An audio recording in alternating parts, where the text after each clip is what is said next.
السلام عليكم، ازيكم يا جماعة؟ عاملين ايه؟ يا رب تكونوا بخير. معاكم رودي من قناة يلا نطبخ مع رودي.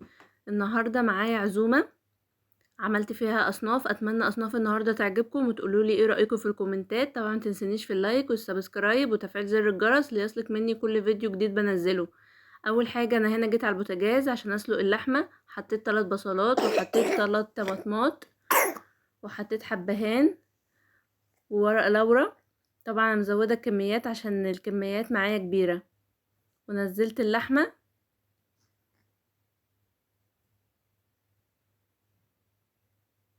وقلبت كده اللحمة كويس، وبعد كده هحط معلقة زعتر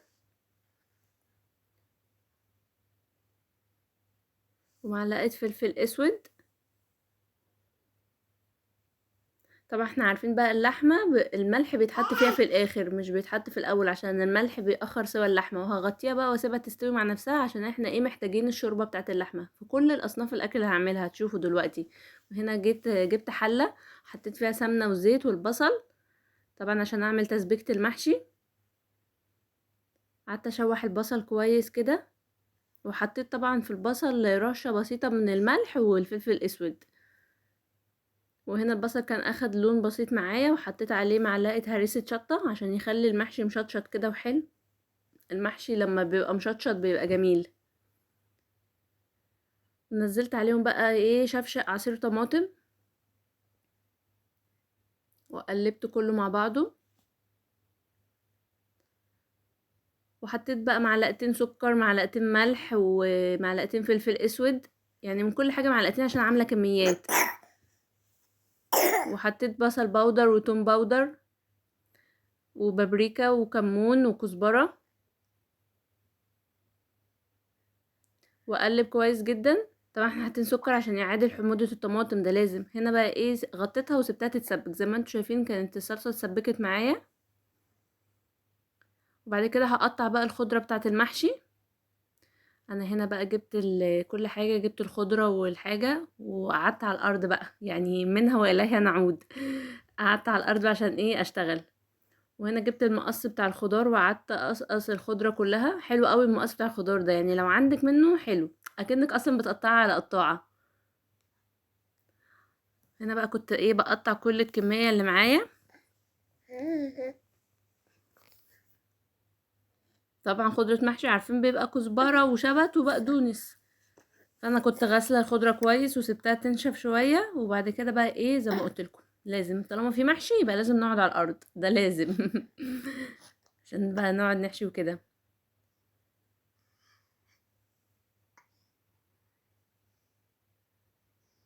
وبعد كده بقى ايه هحط بقى الرز على الصلصة على الخضرة. هنا حطيت كل حاجة، وفي الحلة فرشت القلب اللي كان طالع من الكوسة. يعني احنا لما بنقور الكوسة القلب بتاعها ده بنفرشه في الحلة تحت عشان الخضار ما يلزقش في الحلة، الكوسة والبتنجان والفلفل ما يلزقوش في الحلة. فدي فرشة من تحت عشان لو الحاجة اتلسعت قلب الكوسة هو اللي يتلسع، مش الكوسة والبتنجان وكده.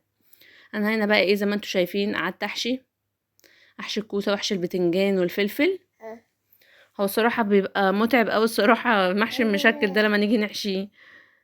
بنقعد نحشي في ساعات قد كده وما تيجي تاكل بيتاكل في 5 دقايق. هو ده المحشي معروفة، اذا كان محشي مشكل ولا ورق عنب ولا كرنب. بنقعد بالساعات نحشي وفي 5 دقايق تلاقينا خلصنا اكله. وبس كده. انا قعدت احشي بقى كل الكمية اللي معايا.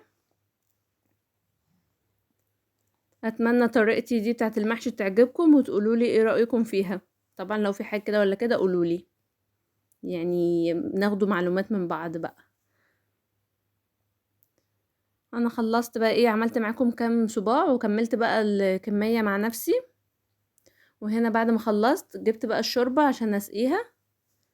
طبعا المحشي المشكل الخضار مش بياخد شوربة كتير، هو يدوب نص يعني نص الكوسة من تحت او كده، يدوب بالنص عشان الخضار هينزل ميته هو كمان، فما نكترش في الشوربة.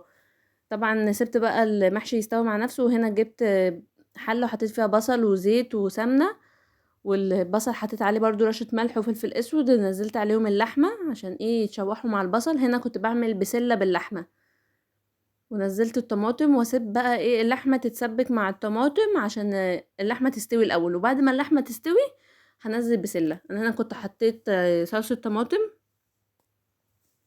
وحطيت سكر طبعا عشان السكر بيعادل حموضه الطماطم، وحطيت ملح وحطيت فلفل اسود وحطيت بصل بودر وتوم بودر. هو بصوا انا ما صورتش معاكم كتير الصراحه اليوم ده عشان كان يوم دربكه كده، وكنت عايزه احاول اخلص قبل ما يجوا، فمقتطفات وانا بكمل مع نفسي. وهنا بعد ما تتسبك هحط بقى البسله وتستوي. وهنا جيت برضو بعمل شوربه لسان عصفور، يعني حله ناشفه حطيتها على النار وحطيت اللسان عشان يتشوح وياخد لون حلو معايا. انا ما بحطش ماده دهنيه الاول، لما اللسان العصفور بيتشوح هحط بقى سمنه. يعني زي ما انتم شايفين اللسان العصفور اتشوح، حطيت حته سمنه وقلبت كويس، وبعد كده هحط بقى الشوربه والملح والفلفل الاسود واتبلها.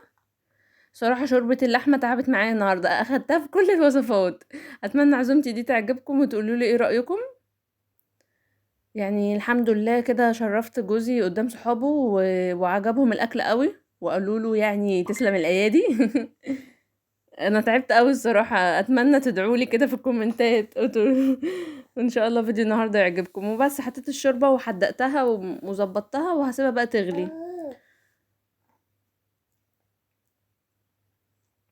وبس كده، متنسونيش في اللايك والسبسكرايب وتفعيل زر الجرس ليصلك مني كل جديد، ومع السلامه.